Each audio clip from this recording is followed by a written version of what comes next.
میں ہمارے ساتھ موجود ہیں مفتی غیور احمد صاحب بڑھتے ہیں، ان کی جانب السلام علیکم۔ وعلیکم السلام۔ کیسے ہیں مفتی صاحب؟ انہی کے ساتھ ساتھ مفتی صاحب آپ سے جاننا چاہوں گی وحی کسے کہتے ہیں اور وحی کی ضرورت، اہمیت اور اس کی اقسام کیا ہے؟ بہت اچھا سوال ہے، ہماری اس کے اوپر پہلے بھی پچھلے پروگرام میں گفتگو ہو چکی، عظمت قرآن کے اوپر، جس کا خلاصہ کچھ یوں تھا، جو ناظرین سن رہے ہیں ہمیں ان کے لیے عرض کرتا چلوں کہ ہم نے اس میں یہ بیان کیا کہ قرآن مجید ایک ہی رات میں نازل ہوا، پھر 23 سال میں آہستہ آہستہ نازل ہوا، پھر کتنے سٹاپس ہوتے تھے جس کے اوپر قرآن مجید جہاں سے اترتا تھا، پھر کس طریقے سے نبی اکرم صلی اللہ علیہ وسلم تک آیا کرتا تھا، اور پہلی وحی کس طریقے سے نازل ہوئی۔ اب وحی جو ہے اصل میں بیسکلی جو لغت کے اندر ڈکشنری کی جو میننگ ہے اس میں وحی کہتے ہیں جلدی سے ایک اشارہ کر دینا، ٹھیک ہے، یعنی ایک اشارہ ایسا ہو جائے جس کی وجہ سے کچھ گائیڈ لائن مل جائے، اور اس کی اہمیت اور ضرورت اس لیے ہے کہ ایک انسان جو ہے اس کو ایک گائیڈ لائن کی ضرورت ہمیشہ سے رہتی ہے۔ جس طرح اللہ رب العزت قرآن مجید میں ارشاد فرماتے ہیں کہ ہم نے بہت سے رسول اتارے، کس لیے؟ تمہاری ہدایت کے واسطے، تاکہ تمہیں وہ راہ راست کی طرف لے کر آئیں۔ اور اللہ رب العزت نے قرآن مجید میں یہ بھی فرمایا کہ اگر ہمیں تمہیں عذاب دینا ہوتا تو ہم یہ رسول کیوں بھیج رہے ہیں؟ یہ اسی لیے تو بھیج رہے ہیں تاکہ ہماری جو وحی کردہ احکامات ہیں یہ تم تک صحیح طریقے سے پہنچائیں، تاکہ تم جہنم سے بچنے والے بنو۔ پھر اس کے بعد آپ یہ دیکھیں کہ انسان اپنی سینسز سے 3 چیزوں کو محسوس کرتا ہے، 3 چیزوں کا ادراک کرتا ہے۔ نمبر 1 حواس خمسہ ہے، یعنی ہماری آنکھ، ہماری ناک اور ہمارے کان اور ہمارا جو ہے ہمارے ہاتھ، ٹھیک ہے، یہ سب چیزیں کیا کرتے ہیں؟ ہماری ایک سینسز کو بیدار کرتے ہیں۔ یعنی ہم آنکھ سے ایک چیز دیکھ رہے ہیں، ہمیں لگ رہا ہے کہ یہ چیز بری ہے، کان سے ایک چیز سن رہے ہیں، ہمیں پتہ ہے کہ ایک چیز جو ہے بری ہو رہی ہے، اسی طرح زبان سے، اسی طرح ہاتھوں سے۔ تو عرض کرنے کا مقصد یہ ہے کہ یہ وہ حواس ہیں۔ پھر عقل جو ہے اس کا ادراک کرتی ہے۔ بیسکلی عقل جو ہے یہ اصل میں یہاں پر جا کر ایک خیالات انسان کے مرکوز ہوتے ہیں، پھر دل کے اندر وہ بات اترتی ہے۔ مثلا کچھ چیزیں میں نے آپ کو بتا دیا کہ ہمارے سینسز سے پتہ لگتا ہے کہ یہ چیز اچھی ہے، یہ چیز بری ہے، اور اسی طریقے سے کچھ چیزیں عقل سے پتہ لگتی ہیں، مثلا کسی کو ناحق قتل کرنا، اور اسی طرح دھوکہ دینا، اور اسی طریقے سے مختلف قسم کی برائیاں جو ہمیں پتہ لگتا ہے کہ نہیں یار یہ کام غلط ہو رہا ہے۔ یعنی ایک انسان کی فطرت میں ہے کہ وہ کہتا ہے کہ نہیں یہ کسی کے ساتھ ظلم ہو گیا، زیادتی ہوگی۔ تیسری چیز یہ ہے کہ ہمیں وہ اس طریقے سے پتہ نہیں لگتی جب تک اس کی ڈیٹیلز ہمارے پاس نہ آ جائیں، جی، تو اسی کو پھر وحی کہا جاتا ہے۔ پھر ڈکشنری کی میننگ میں نے آپ کو بتا دیا کہ جلدی سے ایک چیز کا اشارہ کر دینا۔ تو نبی اکرم صلی اللہ علیہ وسلم اور دوسرے انبیاء جو ہیں وہ لغوی اعتبار سے نہیں بلکہ اصطلاحی اعتبار سے وحی کے حقدار ہیں، اور ان کے اوپر وحی آئی ہے، اور وہ وحی کیا ہے؟ اللہ رب العزت کی طرف سے اشارہ ہو جانا۔ ورنہ قرآن مجید میں لغوی معنوں کے اندر بھی وحی کو استعمال کیا گیا، جیسے حضرت موسیٰ کی والدہ کے بارے میں وَأَوْحَيْنَا إِلَىٰ أُمِّ مُوسَىٰ أَنْ أَرْضِعِي، کہ ہم نے حضرت موسیٰ علیہ السلام کی والدہ کو وحی کی کہ وہ بچے کو دودھ پلائیں، یعنی حضرت موسیٰ کو دودھ پلائیں۔ اب حضرت موسیٰ علیہ السلام کی والدہ کوئی نبی نہیں ہے، ویسے بھی عورت نبی نہیں بنی آج تک، لیکن اس کے اندر ایک اشارہ دیا گیا۔ اسی طریقے سے انبیاء کو بھی وہ اشارہ دنیاوی معاملات میں بھی مل جاتا ہے، جیسے حضرت نوح علیہ السلام کے بارے میں اللہ رب العزت قرآن مجید میں فرما رہا ہے وَاصْنَعِ الْفُلْكَ بِأَعْيُنِنَا وَوَحْيِنَا، کہ ہم نے حضرت نوح علیہ السلام پر وحی کی کہ تم کشتی بناؤ۔ اب یہ کشتی بنانا کوئی دین سے ریلیٹڈ بات نہیں ہے، لیکن بتایا جا رہا ہے کہ بھئی ایسے لکڑیاں جمع ہوں گی، ایسے تختے اکٹھے ہوں گے، اور ایسے جو ہے وہ کشتی بنے گی۔ آپ کو پتہ ہے کہ حضرت نوح علیہ السلام نے پہلی جو ہے وہ کشتی بنائی، ایک جہاز بنایا پانی کا جس کے اوپر سب لوگ سوار ہو گئے۔ تو اس کی اہمیت کا اندازہ اب اس بات سے لگا دیں کہ یعنی کس طریقے سے اس کی اہمیت کی ضرورت ہے اور کس طریقے سے اس کو ہم آگے لے کر چلیں گے۔ پھر اس میں وحی کی ضرورت میں نے آپ کو بتلا دیا، وہ اسی لیے کہ انسان کو ایک گائیڈ لائن چاہیے ہوتی ہے۔ اہمیت کے بارے میں بھی ہم نے بات کر لی۔ اچھا، پچھلی ہم نے پروگرام کے اندر یہ بات کی تھی کہ وحی کی مختلف قسم کی اقسام ہیں۔ جی، مثلا آپ صلی اللہ علیہ وسلم اور انبیاء پہ سوتے ہوئے بھی وحی نازل ہوتی تھی، دل میں خیال آ گیا، براہ راست اللہ رب العزت نے کوئی بات کر دی، فرشتے کے ذریعے سے کر دی، پھر فرشتہ کبھی انسانی شکل میں آ گیا اور فرشتہ کبھی اپنی اصلی حالت میں آ گیا۔ بالکل، تو یہ ساری چیزیں ہم نے ذکر کی۔ پھر اسی طریقے سے وحی جو ہے اس کی 2 اقسام اور علماء نے کی ہیں، وہ کی ہے وحی مطلوع، وحی غیر مطلوع۔ وحی مطلوع یہ ہے کہ جس کی ہم تلاوت کرتے ہیں، اور وحی غیر مطلوع کیا ہے کہ جس کی ہم تلاوت نہیں کرتے۔ تو اب سوال پیدا ہوتا ہے کہ کون سی آیات ہیں جن کی ہم تلاوت نہیں کرتے۔ تو پچھلے پروگرام میں عرض کر چکا تھا غالباً کہ بہت ساری ایسی آیات تھیں، ایسے احکامات تھے جو پہلے نازل ہوئے لیکن بعد میں اللہ رب العزت نے ان کو منسوخ کر دی. پھر کبھی ایسا ہوا کہ وہ آیت باقی رہ گئی، اس کا حکم باقی نہیں رہا. کبھی وہ حکم باقی رہ گیا اور صحیح حدیث سے ہمیں پتہ لگ گیا، لیکن وہ آیت جو ہے بالکل ہی ختم کر دی گئی کیونکہ اس کی ضرورت اور اہمیت اس وقت موجود نہیں تھی، نہ اس کا تقاضا تھا. تو اسی لیے غیر مطلوع کے بارے میں فرمایا کہ صحیح ترین احادیث میں جو باتیں آئی ہیں وہ نبی صلی اللہ علیہ وسلم کو بتلائی گئیں اور نبی صلی اللہ علیہ وسلم نے آگے فرمایا. پھر علماء اکرام نے اس کی مختلف قسم کی تعبیرات کی ہیں.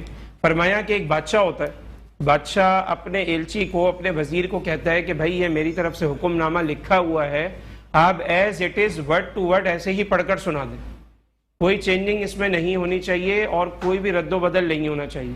تو as it is word to word جو پڑھ کے اللہ کے نبی نے سنایا اس کو قرآن مجید کہتے ہیں. اور اللہ رب العزت نے نبی اکرم صلی اللہ علیہ وسلم کو ایک اختیار بھی دیا کہ آپ جو ہے ان لوگوں کو اپنے الفاظ میں نصیحت کیجیے، ان کو سمجھائیے تاکہ یہ لوگ اچھی وے میں آئیں، اچھے رستے کی طرف چلیں. فرمایا کہ جو اب نبی اکرم صلی اللہ علیہ وسلم نے اپنے الفاظ میں بات سمجھائی اس کو غیر مطلوع کہتے ہیں، اور صحیح حدیث سے یہ سارے مفہوم ہمیں واضح طور پر پتہ لگتے ہیں. تو پتہ لگا کہ وحی کا مفہوم، پھر علماء کرام نے اس کی مختلف قسم کی اور صورتیں بنائی. مثلا وہ وحی جو کہ مکہ سے پہلے نازل ہو رہی ہے، ہجرت سے پہلے نازل ہو رہی ہے، اور ان صورتوں کو کہا جا رہا ہے مکی صورتیں جو ہجرت سے پہلے نازل ہو رہی ہیں. بہت ساری صورتیں ایسی ہیں جو ہجرت کے بعد نازل ہو رہی ہیں، ان کو مدنی صورت کہا گیا. پھر اس میں ڈفرنس کیا ہے، ہمیں کیسے پتہ لگے گا کہ مکی آیات اور صورتیں کون سی ہیں اور مدنی آیات اور صورتیں کون سی ہیں؟ تو فرمایا کہ جس میں کلا کا لفظ آ گیا، ہرگز نہیں، تو یہ جو ہے وہ مکی آیات، اور جن میں اللہ کلا کا تذکرہ نہیں آئے گا وہ مدنی آیات ہوں گی. پھر اسی طرح جہاں پر یا ایھا الناس کا تذکرہ آ گیا، اوور آل بات کی گئی، تو یہ مکی آیات، کیونکہ اللہ اس وقت تو لوگ کم ایمان لے کر آئے تھے مکی دور کے اندر، تو اللہ رب العزت اوور آل یا ایھا الناس کہتا تھا، اے لوگوں میری بات سنو، اے لوگوں اس طرف آ جاؤ، اے لوگوں اس طرح کرو. اور مدنی صورتوں کے اندر چونکہ میجورٹی مومنین کی ہو گئی تھی تو وہاں فرمایا یا ایھا الذین آمنوا، اے ایمان والو، تو یہ مدنی ہو گئی. اسی طریقے سے مزید فرمایا کہ جہاں پر اللہ رب العزت جن آیات میں شکوہ کر رہے ہیں کہ بھئی تم لوگ ایمان کیوں نہیں لے کر آتے، افلا ینظرون الی الابل کیف خلقت، کیا تم اونٹ کی طرف نہیں دیکھتے اس کو میں نے کیسے بنایا، کیونکہ اونٹ کی بڑی صفات ہیں، کس طرح وہ اپنے اندر پانی سٹاک کرتا ہے اور کس طریقے سے ساری چیزیں ہوتی ہیں. پھر یہ فرمایا کہ افلا ینظرون الی الابل کیف خلقت والی السماء کیف رفعت، کیا تم یہ آسمان کو نہیں دیکھ رہے ہم نے کیسے بلند کیا، والی الارض کیف سطحت، کیا تم زمین کو نہیں دیکھتے ہم نے تمہیں کیسے بچھایا، اس کو کیسے ہم نے بچھایا، کیا تم سورج کی طرف نہیں دیکھتے، کیا تم چاند کی طرف نہیں دیکھتے، کیا تم ستاروں کی طرف نہیں دیکھتے، کیا تم اس عالم جو انسانی ہم نے بنایا کیا اس کی طرف نہیں دیکھتے. تو فرمایا پھر تم کیوں نہیں ایمان لے کر آتے. تو فرمایا علماء نے کہ جہاں پر یہ لفظ آ جائے، شکوے والی آیات آ جائے، تو یہ مکی ہوگی. ٹھیک ہے. اور جہاں پر احکامات بیان ہوں گے، مثلا اگر کسی نے ریپ کر دیا اس کی کیا سزا ہے، کسی نے قتل کر دیا اس کی کیا سزا ہے، کیونکہ احکامات ڈیٹیل میں تو آیا مدنی میں، کیونکہ وہاں پر گورنمنٹ بنی، ریاست مدینہ بنی. اب ریاست مدینہ کو ایک دستور چاہیے تھا، ایک احکامات چاہیے تھے، تو جہاں پر احکامات آئے یا جہاں پر جہاد کی آیات آئیں تو وہ سب مدنی ہیں.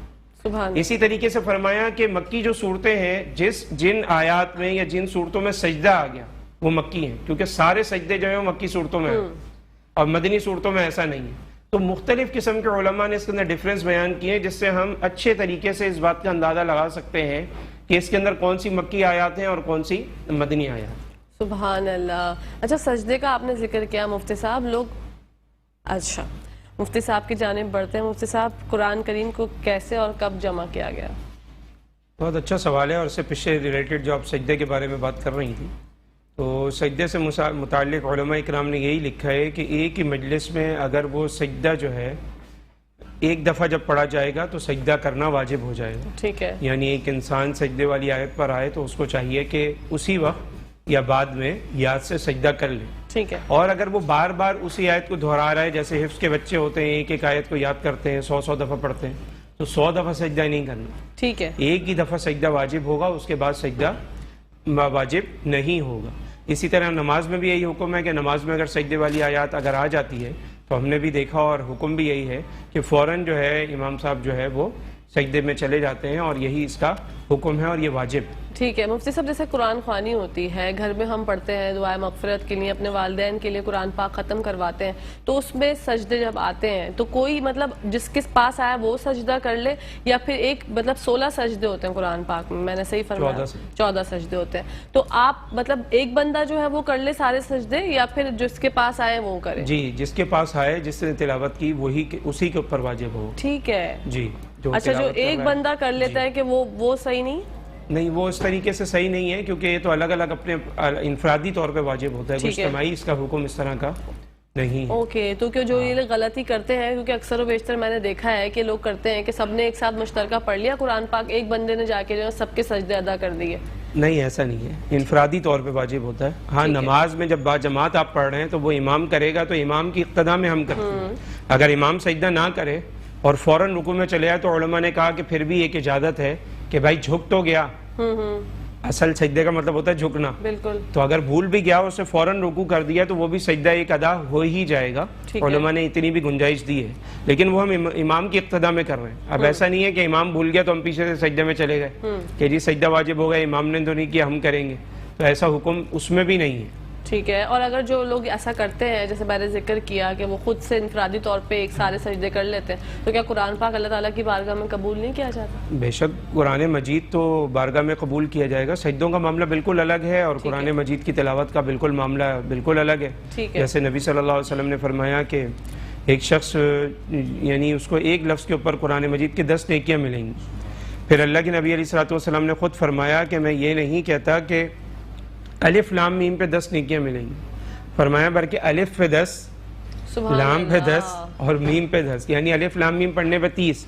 اور بعض علماء نے فرمایا کہ اللہ کی جو وسعت ہے اس میں تو کوئی کمی نہیں ہے، فرمایا الف میں ہی 3 لفظ ہیں، الف لام فے، تو الف پڑھنے پہ 30، لام میں بھی 3 لفظ ہیں، لام الف میم، لام پڑھنے پہ 30 اور میم میں بھی 3 لفظ ہیں، میم یا میم، یہ 3 لفظ مل کے تو الف لام میم پڑھنے پہ 30 نہیں بلکہ 90 نیکیاں ملیں گی۔ سبحان اللہ، ماشاءاللہ، بہت ہی خوبصورت بات۔ اچھا، بہت سے لوگ جو قرآن پاک پڑھتے ہیں ان کو اتنی روا نہیں ہوتی، اٹکن ہوتی ہے، اٹک اٹک کے پڑھتے ہیں، مفتی صاحب وہ شرمندگی محسوس کرتے ہیں، ان کے بارے میں کیا کہیں گے؟ پہلی بات یہ ہے کہ اگر کوئی ایسا کر رہا ہے تو دوسرا شخص نہ شرمندہ کرے، بالکل، اور دوسری بات یہ ہے کہ جیسے ہم ہر چیز کو اپنی اہمیت دیتے ہیں ویسے قرآن کو اہمیت دیں، اور یہ تو فرمایا کہ اتنا پڑھنا تو واجب اور فرض کے درجے میں ہے کہ جس سے آپ کی نماز درست ہو جائے، بالکل، اور اس میں پھر علماء اکرام نے ایک گنجائش یہ رکھی کہ کم از کم الف، یہ جو آپ کی سورہ فیل ہے علم تری کیف سے لے کے سورہ ناس تک، یہ تو انتہائی درجے میں فرض ہے، کیونکہ یہ وہ صورتیں ہیں کہ آپ جس سے عشاء کی نماز بھی پڑھ سکتے ہیں، کیونکہ یہ 20 صورتیں بنتی ہیں جس میں آپ کی عشاء کی طویل نماز جو ہے جس میں زیادہ رکعت ہوتی ہیں وہ بھی آپ کی اس میں کور ہو سکتی ہے۔ تو اتنا قرآن تو کم از کم ہر کسی کو یاد ہو کہ جس سے وہ سورہ فیل سے لے کے سورہ ناس تک اپنی نمازوں کو درست کر سکتے ہو، اس سے کم درجہ علماء نے کوئی نہیں بتایا، سبحان اللہ، یعنی اتنا تو فرض ہے ہر کسی کے اوپر۔ نبی علیہ السلام نے فرمایا کہ اس شخص کا دل اور اس کی شخصیت ویران ہے جس کے دل میں قرآن نہیں، اللہ، یعنی اندھیرا ہے، تو کچھ نہ کچھ حصہ ہونا چاہیے۔ پھر نبی اکرم صلی اللہ علیہ وسلم نے فرمایا، اور قرآن مجید میں آیا کہ ورتل القرآن ترتیلا، ٹھیک ہے، اس کو یعنی اس کے اندر پھر یہ بھی فرمایا کہ جہاں سے تمہیں آسانی لگے، قرآن مجید فرما رہا ہے کہ وہاں سے تم پڑھو، وہاں سے تلاوت کرو، اپنے آپ کو مشکل میں مت ڈالو۔ تو ہمیں تو اتنے تک احکامات دیے گئے۔ پھر یہ ہے کہ جن کو نہیں پڑھنا آ رہا ان کو بہت محنت کرنی چاہیے۔ بہت سارے لوگ آتے ہیں کہ جی مفتی صاحب وہ دعائے قنوت اگر یاد نہ ہو تو وتر کی نماز ہو جائے گی، تو یعنی ہم اس کی جگہ کوئی اور دعائیں پڑھ لیں، تو حکم تو یہ ہے کہ ہو جاتی ہے، لیکن کیا یاد نہیں کرنی، سنت عمل پہ عمل نہیں کرنا آپ نے؟ تو یہ گنجائش ڈھونڈتے ہیں، کوئی یہ نہیں پوچھتا کہ جب تک ہم دعائے قنوت یاد نہیں کر رہے کیا اس وقت تک ایسے نماز پڑھ لیں، کوئی یہ سوال نہیں کر رہا۔ تو کہتا ہے دعائے قنوت یاد نہ ہو تو بھائی کتنی بڑی ہے، مشکل سے 7-8 لائنوں کی ہے، روزانہ ایک لائن کیا آدھی لائن بھی یاد کیے رہے تو 15-16 دن میں یاد ہو سکتی ہے، تو لوگ کوشش بھی نہیں کر رہے۔ بالکل، پھر ظاہر ہے شرمندگی، ہم نے دیکھا بہت سارے ایسے کوئز ہوتے اس کے اندر چھوٹی چھوٹی باتیں لوگوں کو نہیں آ رہی ہوتی، مثلا کسی سے پوچھے جی فجر کی کتنی رکعت ہیں، اس کو یہی نہیں پتا فجر کی رکعت کتنی ہے۔ کسی سے پوچھیں کہ جی قرآن مجید کتنے سالوں میں نازل ہوا، یہ نہیں پتا۔ قرآن مجید کس پر نازل ہوا، کون لے کر آتا تھا، یہ نہیں پتا بہت سارے لوگوں کو۔ تو کنفیوژن کا لوگ شکار ہو جاتے ہیں۔ تو کچھ نہ کچھ ہمیں ایسی معلومات ہونی چاہیے، ہمارے گھر کی تربیت میں یہ چیزیں ہونی چاہیے کہ ہمیں ان سب چیزوں کے بارے میں پتہ لگے۔ پھر ہم آتے ہیں اپنے ٹاپک کی طرف کہ آپ جس طرح فرما رہی تھی کہ قرآن مجید کو کیسے جمع کیا جائے۔ دیکھیں ابتدائی دور کے اندر تو نبی اکرم صلی اللہ علیہ وسلم نے قرآن لکھنے سے منع کیا، یعنی وحی لکھنے سے منع کیا، فرمایا کہ جو میری وحی آتی ہے وہ نہ لکھو، صرف قرآن مجید لکھو۔ ٹھیک ہے، کیونکہ عرب کا جو ماحول تھا اس کے اندر جو ہے وہ آپ کو پتہ ہے تعلیم کا اتنا رواج عام نہیں تھا۔ اب نبی اکرم صلی اللہ علیہ وسلم کے الفاظ بھی عربی میں ہوتے تھے، جو نبی اکرم صلی اللہ علیہ وسلم اپنی طرف سے اللہ کے اختیار سے بات فرماتے تھے سمجھانے کے لیے، اور قرآن مجید بھی آیا کرتا تھا۔ تو اللہ کے نبی علیہ الصلوۃ والسلام نے ابتدائی ادوار میں فرمایا کہ میری احادیث کو مت لکھا کرو، کیونکہ کہیں مرچنگ نہ ہو جائے، وحی مطلوع اور وحی غیر مطلوع کی آپس میں مرچنگ نہ ہو جائے۔ اب آپ کو سمجھ میں آئے گی مطلوع اور غیر مطلوع کا مطلب۔ لیکن بعد میں نبی اکرم صلی اللہ علیہ وسلم نے باقاعدہ صحابہ کو اجازت دی اور باقاعدہ پوچھا کہ بھائی تم کیوں نہیں لکھتے؟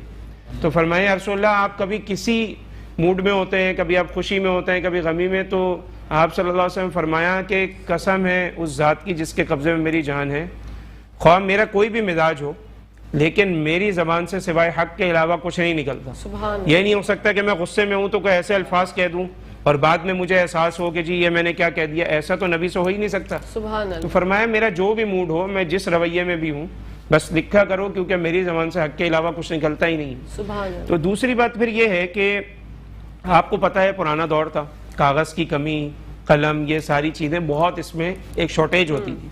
تو ہوتا کیا تھا کہ جو وحی آپ صلی اللہ علیہ وسلم پہ وحی نازل ہوتی تھی، اللہ کے نبی علیہ الصلوۃ والسلام صحابہ کو سنایا کرتے تھے، پھر صحابہ اکرام میں سے بہت سارے شوقین حضرات تھے۔ پھر آپ کو پتہ ہے کہ صفہ کا ایک چبوترا تھا مسجد نبوی شریف میں، جہاں پہ ہر وقت طالب علم اسی جستجو میں پڑے رہتے تھے کہ نبی صلی اللہ علیہ وسلم کی زبان اقدس سے کوئی بات نکلے اور ہم اس کو بالکل پانی کی طرح یاد کر لیں، آپس میں اس کا دور کریں، دہرائیں، یہ ساری چیزیں کریں۔ سبحان اللہ، تو وہ طلبہ تھے، طالب علم، اس وقت مدرسہ کے کانسیپٹ وہیں سے چلا آ رہا ہے کہ ہمارا ایک مدرسہ ہونا چاہیے، وہاں پہ کچھ طلبہ ہونے چاہیے جو صرف قرآن حدیث کی تعلیمات اختیار کریں۔ پھر ظاہر ہے وہ غریب غربا تھے، لیکن الحمدللہ آج ہم نے دیکھا کہ شہری طلبہ، شہری لوگ، اور ایسے ہمارے ساتھ لوگ پڑھتے تھے کہ جن کے ہمیں تصور بھی نہیں ہوتا تھا، جن کی نسلوں میں بھی دین نہیں چلا اور جن کی اس میں بھی نہیں چلا، اور ان کو اللہ پاک نے مال و دولت بھی خوب دے رکھا ہے، انہوں نے بھی اپنے بچوں کو دین کے لیے ڈالا۔ تو یہ ایک اسلام کی حقانیت ہے کہ غریب تو غریب، اس وقت بہت سارے امیر لوگ بھی اور بہت زیادہ سوفسٹیکیٹڈ لوگ جو معاشرے میں سمجھے جاتے ہیں دنیاوی اعتبار سے، وہ لوگ بھی اپنے بچوں کو مدارس میں بھیج رہے ہیں۔ تو یہ کانسیپٹ اس طرح چلتا رہا۔ تو ہوتا کیا تھا کہ صحابہ کرام اس کو زبانی یاد کرتے تھے، لیکن کسی صحابی کو کبھی کوئی چمڑے کا ٹکڑا مل گیا تو اس نے اپنے ایک ریکارڈ کے لیے کچھ چیزیں لکھ لیں، کسی کو کوئی کاغذ کی چیز مل گئی، کسی کو درخت کی چھال مل گئی، اس وقت اس پہ بھی لکھا جاتا تھا، کسی کو چوڑی ہڈی مل گئی تو ہڈیوں کے اوپر بھی کشید کیا جاتا تھا جو کبھی بھی نہیں مٹتا، پتھر ہو گئی، لکیر ہو گئی، اور وہ لکیروں سے لکھا جاتا تھا۔ تو لیکن ہوا کیا کہ نبی اکرم صلی اللہ علیہ وسلم جب دنیا سے تشریف لے گئے تو صحابہ اکرام جب جنگ یمامہ ہوئی، اس کے اندر آپ کو پتہ ہے بہت سارے صحابہ شہید ہوئے اور 70 قرہ بھی شہید ہو گئے۔ تو اس میں حضرت عمر حضرت ابوبکر صدیق کے پاس آئے کہ اگر اسی طرح قرہ اکرام شہید ہوتے رہے تو قرآن مجید آگے لوگوں تک کیسے پہنچے گا، لہذا اس کو جمع کیا جائے۔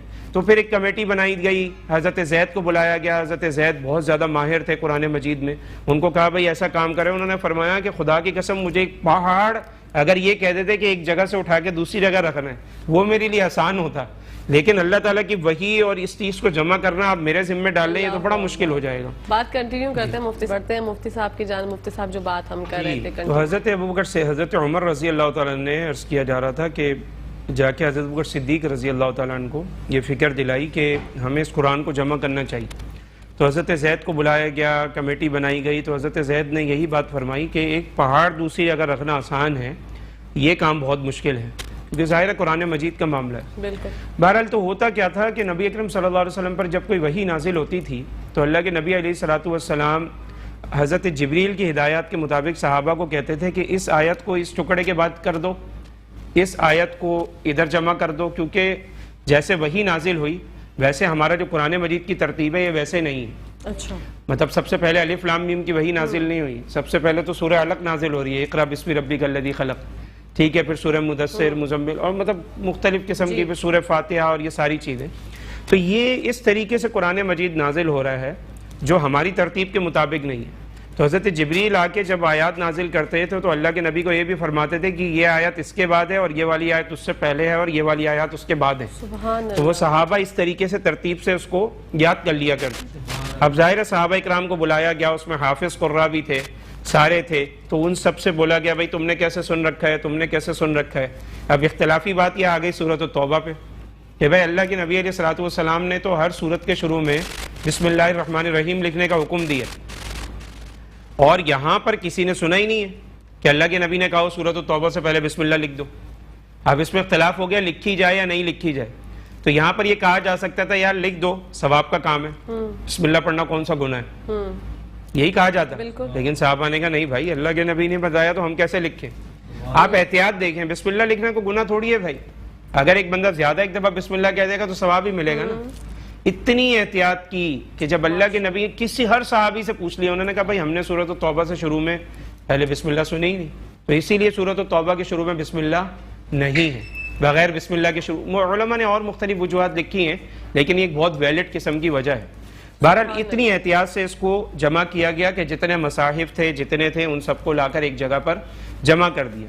لیکن حضرت عثمان رضی اللہ عنہ کے دور کے اندر ایک معاملہ یہ ہوا کہ صحابہ اکرام نے چونکہ مختلف قسم کی اپنے طور پر قرآن مجید کو جمع کر کے رکھا ہوا تھا، تو انہوں نے کچھ اپنے الفاظ بھی اس کی ڈیٹیل کے لیے اس میں لکھے ہوئے تھے، یعنی تفسیر کے لیے کچھ ایسی تفاسیر، کچھ ایسی ڈیٹیلز جو وہ صرف اپنے سمجھنے کے لیے انہوں نے زیادہ کی ہوئی تھی۔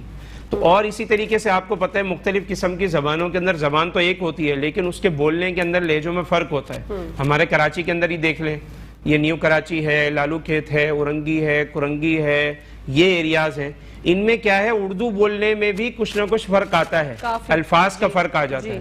اسی طریقے سے عرب کا معاملہ بھی یہ ہے، آپ مصری لہجہ سن لیں وہ بالکل الگ ہے، الفاظ کی کچھ چینجنگ ہے، وہ جیم بول نہیں پاتے، وہ جیم کو گاف بولتے ہیں، مثلا ان کا لہجہ ایسا ہے۔ جیسے آپ دعا کریں گے اللہم انی اسألک الجنہ، تو وہ دعا یعنی